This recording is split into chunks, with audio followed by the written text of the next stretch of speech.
আবার এলো আষাঢ় এই বাংলায়, ঝড়ো ঝড়ো মুখর বাদলের দিন। রবি ঠাকুরের ভাষায় আবার এসেছে আষাঢ় আকাশ ছেয়ে, আসে বৃষ্টির সুবাস বাতাস বেয়ে। এবছর বৃষ্টির সুবাস অবশ্য শুরু হয়েছে আগে থেকে, পঞ্জিকার জন্য অপেক্ষা করেনি মোটেই।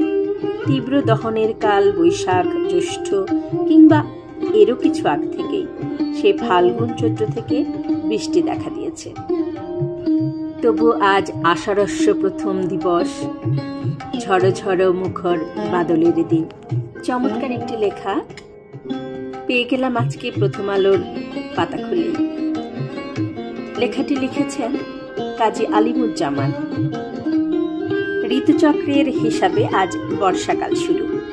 আষাঢ় শ্রাবণ এই 2 মাস নিয়ে আমাদের চিরায়ত বর্ষাকাল। নিসর্গীয়দের কথায় বসন্ত যদি হয় ঋতুরাজ, বর্ষা তবে প্রকৃতির রানী। কৃষকদের কথায় বর্ষাকাল হলো মঙ্গলের ঋতু। এ সময় মাটি ঋতুবতী হয়, আমন ধানকে গর্ভে ধারণ করবে বলে। আকাশে নতুন মেঘ দেখে চিত্ত চঞ্চল হয়ে ওঠে। প্রকৃতিপ্রেমী মানুষের হৃদয়ে তৈরি হয় কাব্য ভাষা। কবির ভাষায়, এই পুরাতন হৃদয় আমার আজি, পুলকে দুলিয়া উঠেছে আবার বাজি, নতুন মেঘের ঘূর্ণিমার পানে চেয়ে। বর্ষাকালে প্রকৃতির চেহারাটাই পাল্টে যায়।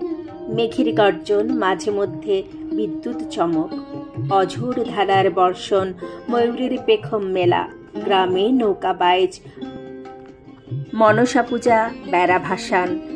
এই হলো বাংলায় বর্ষার চিরচেনা দৃশ্য।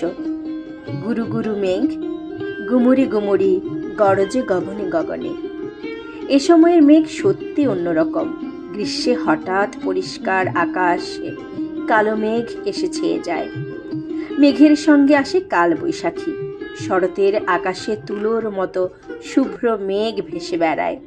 আর বর্ষায় গাঢ় ধূসর রঙে আকাশ ঢেকে দেয় মেঘ। এমন মেঘের আনাগোনা এত বেশি থাকে যে আকাশ দেখাই যায় না। এ মেঘ আনে হঠাৎ বৃষ্টি। যাত্রাবাড়ির আকাশে বেদম ঝরছে। ঠিক তখনই হয়তো কাউরান বাজারের আকাশে ঝকঝকে রোদ। তবে এই রোদে গায়ে জ্বালা ধরে যায়, কারণ বাতাসে আর্দ্রতার পরিমাণ সাধারণত বেশিই থাকে। বর্ষার সঙ্গে রয়েছে কদম ফুলের নিবিড় সম্পর্ক। প্রাণসখীরে ওই শোন কদম্ব তলে বংশী বাজায় কে। আষাঢ়ের